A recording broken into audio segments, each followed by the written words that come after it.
Hi guys, I'm Mahin and welcome back to my channel. Today we're going to be talking about the boom-bust cycle and ways to overcome that cycle. Now, the boom-bust cycle is basically when we go through a period of overactivity, which then leads to a period of decreased activity because of increases in symptoms such as pain or fatigue. Now, it's really important to be able to manage the boom-bust cycle because what it can mean is that we have decreasing levels over a period of time, which we'll discuss in a moment. So this video is going to be talking about persistent pain. However, it can also be related to other things as well. So let's say that we are starting a new activity after a while and we find that actually the first time when we go back to it, we're left with a lot of fatigue afterwards, a lot of tiredness, low in energy and so on. This applies to that. It can also apply to things like productivity as well. So when we go through a big cramming session, let's say a big revision session, or we're going through a period where we're doing a lot of work in general, and then we're also met with a level of decreased productivity afterwards because we have a bit of a slump in our energy levels, our concentration levels, and so on. So, although this video is focused on persistent pain, there are lots of messages that you can take even if you're not suffering from pain itself. So, what is the boom-bust cycle? Let's get into it.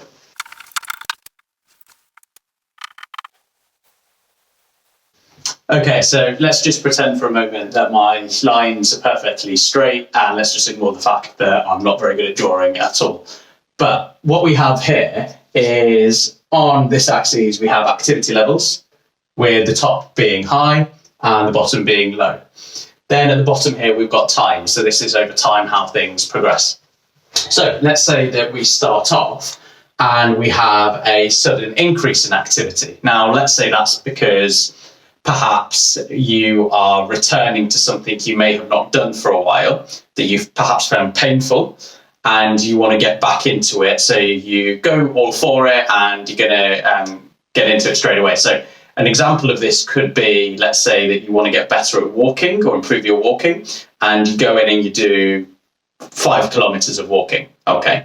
It could be that you're returning to a sport that you love that you may have not done for a while. Let's say it's been a winter period and you might now start playing golf again. And when you return and you play your 18 holes of golf, that actually you are increasing your activity levels quite significantly all in one go. We'll discuss the impact that's going to have in a moment. It may even be that you have some exams coming up and you are now cramming for those exams and there's a lot going in. So we have a big increase in activity here. So what we find is activity levels rise, okay, but after that it's then met with a decrease in activity levels, okay, so decrease in activity. God, that writing is so bad. And that usually is because there's an increase in pain. Now I'm using pain here, it can be fatigue, or it can be reduced concentration as discussed earlier, but let's use pain here as an example. So we've had a big increase in activity and then we've had a increase in pain and a decrease in activity following. Now, why this is important to note is because sometimes we think that if we push through something, it's going to benefit us and it's going to get us to where we want it to get to. It's not the case, unfortunately. Using pain as an example, the harder that we push into pain, the harder that pain pushes back, okay? And that's why we see a dip. For a lot of people, this may come across as a good day and a bad day, okay? So the good day being when we have increased levels of activity, which is met with a bad day or a couple of bad days afterwards, okay? It takes us a bit of a while to recover. Then what happens? So after we've had a period of decreased activity and we've recovered, our activity levels start to rise again. So we're having a good day now after a few periods of bad days, and we think, right, okay, this is a good day now. I want to make the most of it. I'm going to clean the whole house. Okay. So you clean the whole house. We have an increase in those activity levels again. And then what we find, similar to before, is there's a drop in activity. It's quite a big drop that time. Okay. This graph is just a guide, of course, so it won't always look exactly like this. But what we've done here is we've had increasing levels of activity, decrease, rested for a while, pain's got a little bit better. We've increased our activity levels on a good day. We've thought, okay, make the most of it. and then we have a bust afterwards. And that's why this is called the boom-bust cycle. Booms in activity followed by busts in activity. Okay, so what we can see from the rest of this graph there is actually over time, we actually have a reduction in activity levels. So our function reduces over time. Now that's just because this is not a sustainable way of managing activity levels over a prolonged period of time. Booming and busting, unfortunately, isn't a good strategy to manage pain or to manage fatigue either. And this is why managing pain can be challenging, because obviously we don't want to rest for too long or avoid activities, but similarly, we don't want to keep pushing through the pain and doing our activities. So there is a balance that we do need to find here, and that's really important to find that balance. Okay, we're going to talk a little bit now about how we might find that balance and how we can sustain our activity levels over time. So the way to manage activity levels over time is by using the 3 Ps: pacing, planning, and prioritising. So we're going to talk about pacing first. Now, pacing is basically where we take an activity and we break it up into manageable chunks with periods of rest in between. Now, with pacing, let's take the example that we had of cleaning the whole house. To do the whole house in one go may lead to you busting in the boom-bust cycle. So what you may want to try and do is to take that task and break it up into more manageable chunks. So I'll show you what I mean. The green line represents the activity as a whole. Now, in the example that we've just used, that would be cleaning the whole house. But what we're going to do here is we're going to break up that activity into smaller, manageable chunks.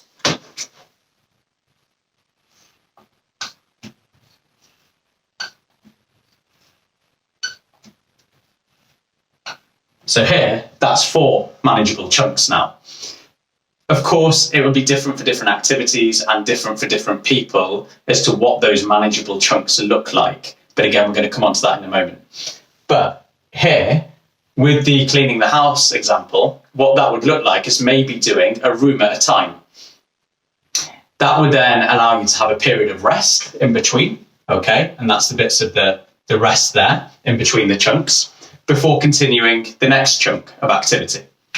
It might be that that happens all in one day with periods of rest in between, or it might be that it happens over the space of a weekend, for example. So we call this strategy chunking. And that's for obvious reasons, because we're breaking up the activity into small manageable chunks. Now, the important thing with the chunks is to know how much is your baseline, okay? Now, what I mean by baseline is basically a level of activity that you can do without feeling significant fatigue or pain afterwards. With pacing, one of the key concepts is that you stop yourself before pain stops you. And that can be a really, really hard thing to do, because when you're in a task, you just want to get it done and put it behind you, move on to the next one, or rest after the whole task is done. Often the thought of that task still needing to be done is a really difficult one, and probably one that doesn't come natural to us. So it's completely understandable why we push through certain things. However, a key concept is here that we have to be strict with ourselves and say, okay, I'm just going to do one room and then I'm going to stop. I'm going to have a rest. I'm going to do the other room and then I'm going to stop. Okay. Now, this can always be increased later on. So if it's very easy and you're finding it's manageable, we can increase those chunks. So the chunks may end up looking a little bit bigger over time. So where I've got 4 chunks on the board, that might be 3 chunks in the future, because you can do it in 3 goes rather than 4 goes. But starting small and building up first of all is the most important thing. It's better to start low and feel like you can do more than do too much and then bust and then have a flare up of your pain or fatigue following. The second P stands for planning. Now, this is really important as well. So with planning, it usually involves planning your week as a whole, first of all. So maybe at the beginning of the week, looking at your week in the whole, see what's coming up in that week and planning things around that. It's also then useful to plan for each day as well. So maybe in the evening or the night before the day, sitting down and writing your plan for the next day. Now, these are not just important skills for pain management, these are important skills for life in general. It's always good to have a week's plan and a day's plan to keep you on track and to make sure you're doing all the important things to you as well, without letting the less important things slide in and take over your day and your week. So the first thing is obviously writing a plan for the whole week and day to day as well. The next thing is focusing on a few things in the day rather than lots of things. When we're focusing on too many things, A, it can lead to the boom-bust cycle. But B, if we don't do all of our tasks for that day, we can feel quite low in ourselves in the evening. We can feel like we haven't achieved what we want to do. We can feel like we failed that day. And that's just not helpful going forward. So it's much better to focus on a few tasks and do those few tasks well than focusing on lots of different tasks and finding that overwhelming or leading to booming and busting. We're going to come on to how to know which tasks to do when we come on to prioritising in a second. The next thing is to keep it flexible. So plans are likely to change. A friend might call up in the middle of the week. Do you want to go for a coffee tomorrow? Obviously, that's a really important thing to do for you. You might have not seen that friend for a while. You might value your friendship that you have with that person. It's important to not miss out on that opportunity because the plan's fixed in stone. So it's always good to be flexible around the plan that you do form. The next one's planning for adaptations. So this can be on days out, for example. So let's say that on the Saturday you're attending a wedding and you really want to go to this wedding. It's really important to you to be able to go. However, you might need to plan your week around that. So it might look like Friday would have to be a restful day, and maybe the Sunday and even perhaps the Monday being a restful day as well. So just factoring in rest as well, which is the next bullet point. Plan for the rest when you look at your week as a whole and your day as a whole as well. With the wedding example, another form of adaptation that you might need to consider is planning for when you're actually at the wedding itself. So let's say that you need to get up often because you can't sit for long periods. It might be that you plan to sit on an aisle seat so that you can get in and out of the aisle easily on that day. So it requires a little bit of forward thinking and forward planning, but it should make that day run a lot smoother once you've done that. So I've kind of tied those three all up in one. So plan for adaptations, plan for rest, and planning for important events. Make sure you factor in the rest around those important events, because the important events are what's most meaningful to you. So it's really important that you're able to do those things. Prioritising.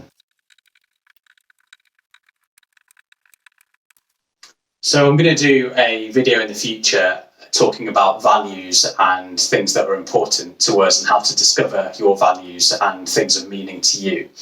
However, just for this video here, when we're talking about prioritising, what we want to consider about our tasks that we're going to be doing in the week or the day is what are the most important tasks to you to do. Okay. Now, let's say, for example, you want to spend some time with family because, that brings you joy and that makes you just feel more whole as a person, and one of your values might be spending time with family. Then that takes priority over something like cleaning the house. Cleaning the house is obviously important to a certain degree. However, what brings more value to you in your life is more important than something like cleaning the house, unless that is a value. It's not my value, so maybe I'm the wrong person to discuss this. But yeah, cleaning is something that I do. I don't enjoy it, but it has to be done. I would much rather spend time with people that I love rather than kind of cleaning the house. But each person is to their own. So when we're thinking about values, think about what's most important to you and prioritising that task to do first before doing the less important tasks. That just means that we have more space in our lives for the important tasks, and the space in our life does not get taken up by the less important tasks or the less meaningful tasks to us. So that's really, really important. If we fill our lives with the less meaningful tasks, there is no room for our important, valued activities that we want to do. So important to prioritise those first. And then obviously visit those tasks in order of importance, as I mentioned. A good way to think about this is you can rate your tasks that you need to do in the week as must, should, and could. So, for example, what you might have as a must is, let's say that your family's going to the park for a picnic this weekend, and you really want to do that, so you put that down as a must. Absolutely must do that. If nothing else happens, that must happen. Okay, that's what's the most important thing. So that's a must. Your should could then be, okay, I need to do my exercise because I find exercise is really important and a really good way to manage my physical and mental health. And usually that exercise, let's say, comes in the form of doing some yoga. So let's say that yoga is a daily thing and it really is beneficial for you. And that could be a should coming after the must, because let's say going to the park with the family is more important. Okay.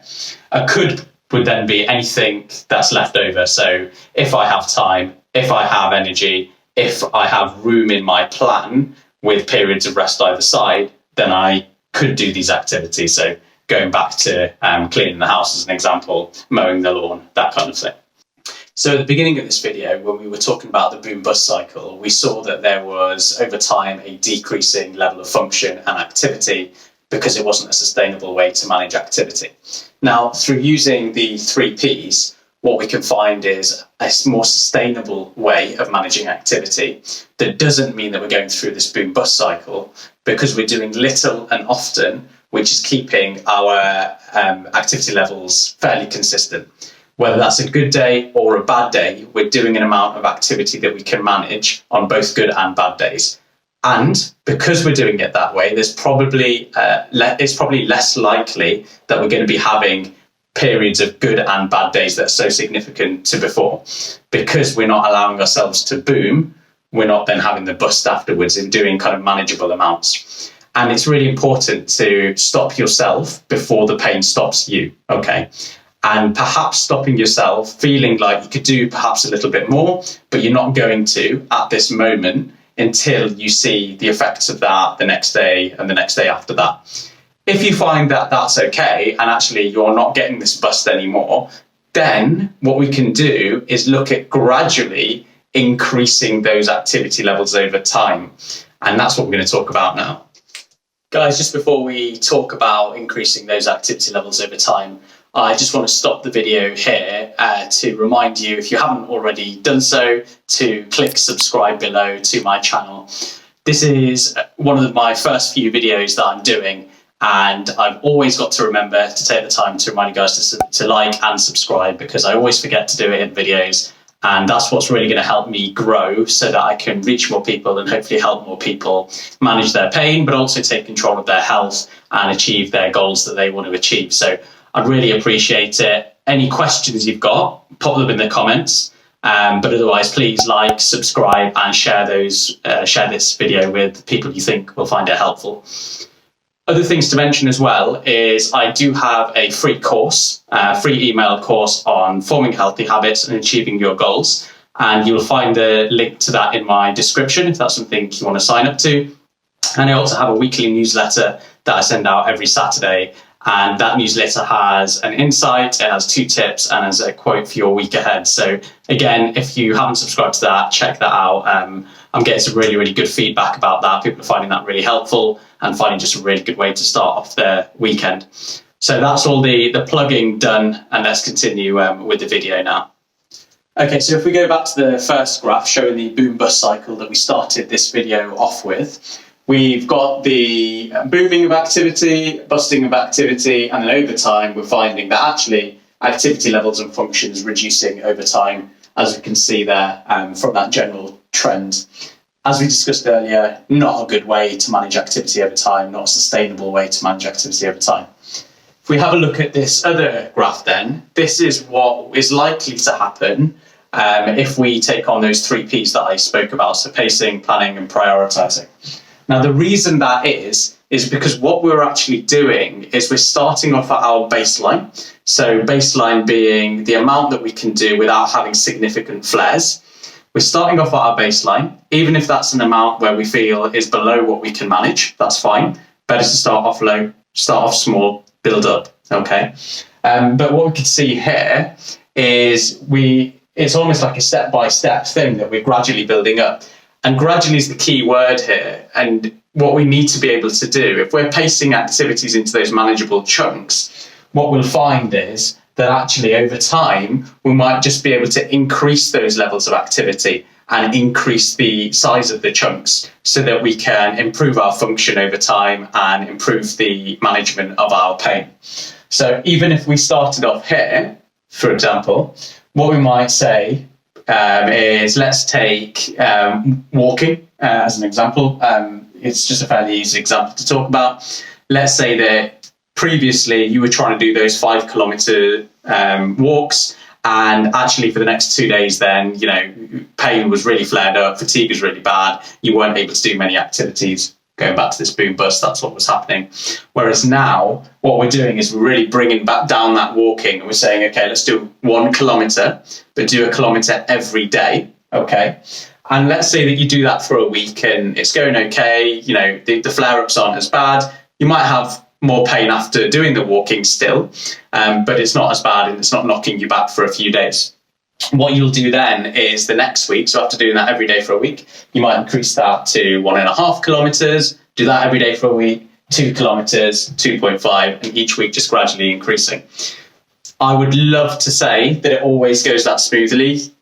You know better than I do that unfortunately pain doesn't behave like that. There are always flare-ups and there are setbacks. Those flare-ups and setbacks are normal and to be expected. However, it should not be as variable as it was when we were in this mode. In this mode, there should be kind of less variation in pain levels for the reasons we mentioned earlier. So thanks for watching this video. I hope you enjoyed it. As I mentioned before, please click subscribe to my channel below and also give us a like if you did enjoy the video. Please feel free to share this with anyone you feel would benefit from it. And also you can continue to watch my videos by clicking on this video somewhere around here to check out a previous video I did. There is more videos to come and look forward to seeing you then. Take care.